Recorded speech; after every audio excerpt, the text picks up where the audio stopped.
over-the-top criticism that Pauline Hanson's copped for wearing a burqa into the Senate after the Senate voted not to allow her to table a bill banning the full face covering is more than a little unfair.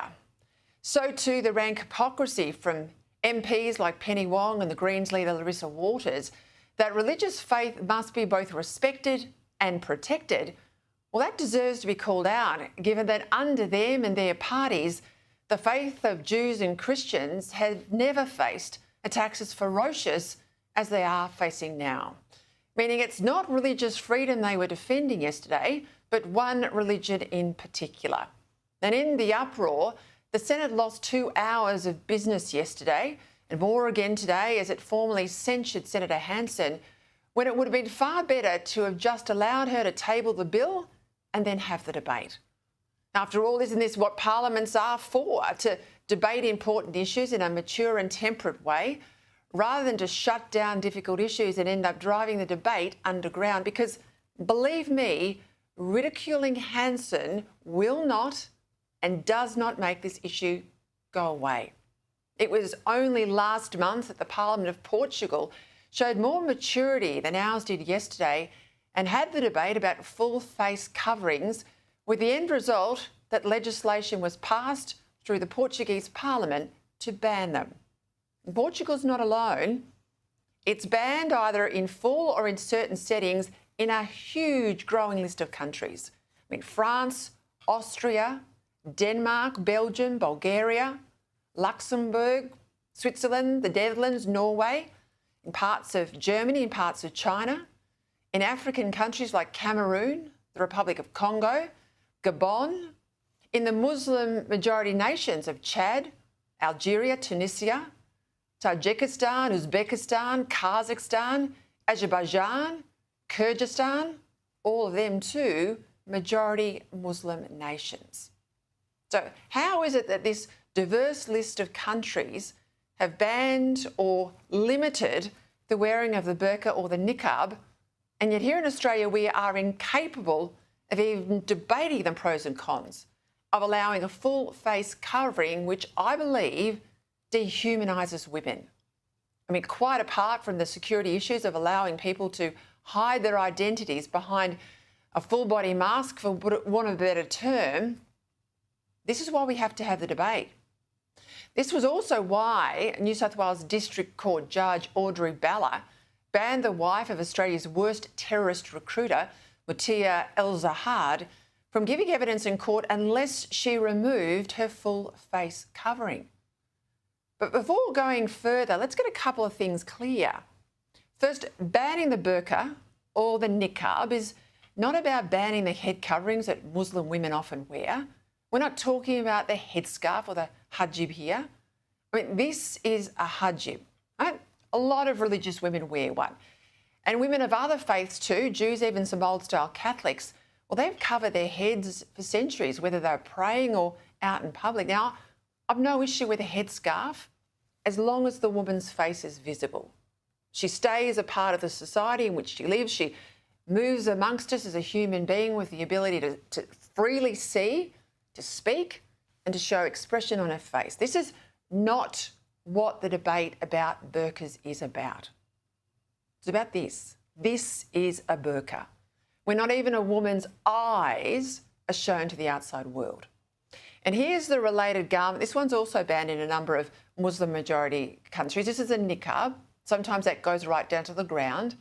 But here, at least, unlike the burqa, the eyes are visible to the outside world. Now, suspending Hanson because she wanted a debate on this issue, on whether we should allow women in Australia to be isolated from the community with garments like this, that we shut them off from all other citizens and obscure their identity, to shut down that sort of debate is madness. If senators don't agree with Hanson, then fine, debate her, challenge her.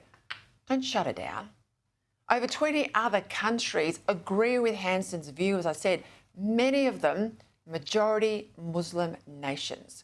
So this is a relevant and a legitimate conversation to have, and the best place to have it surely is in the rooms in Canberra that make our laws. Remember, Hanson's beef is against the way the burqa erases the individual, specifically girls and women.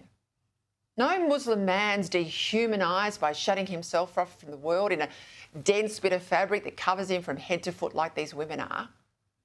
But what amazed me yesterday was how so quickly some wanted to conflate Hansen's opposition to the burqa with this inference that she'll somehow trying to ban the headscarf, the hijab as well. That's false and it's dishonest. So too was the false faith outrage.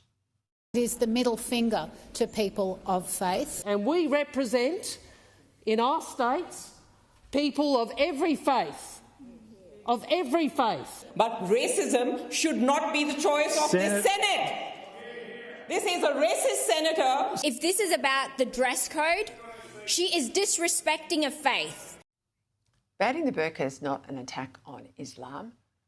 As I said, a raft of Muslim-majority nations ban it after all. And that's because wearing the burqa is not required under Islamic law. It's not a religious law. No less than Egypt's leading Muslim cleric, Mohammed Tantwani, in 2009 issued a religious edict or a fatwa saying that wearing a religious veil was not an obligation for women under Islam. As I said, it's because Islam does not require women to cover their faces, just to dress modestly.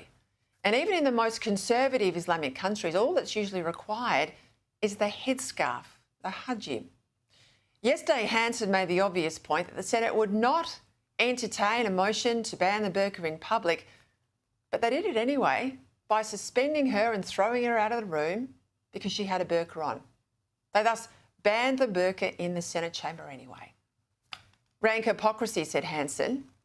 And yes, going back to her office and putting it on, it was a stunt. So too was bringing dead fish into the chamber, as Green Senator Sarah Hanson-Young did, or wearing a keffiyeh during the Governor-General's address, as fellow Green Marine Faruqi did earlier this year in July. Now, I don't like stunts in the parliament at all, and never have. I want to see those we elect take seriously the big job they have to debate the issues confronting our country. But the pile-on over what Hansen wore, over the top, and it obscures the fact that she wasn't even allowed to debate an issue like this that I can tell you many Australians would have been debating last night as those headlines went to air. Now, if other parliaments can debate the burqa, so can we. And the fact that the government is willing to see women degraded and dehumanised rather than upset the sensitivities of hardline Muslim men, well, that's part of a worrying trend under modern Labor. We can't have an adult conversation about this in our parliament, and honestly, we're in more trouble than I thought.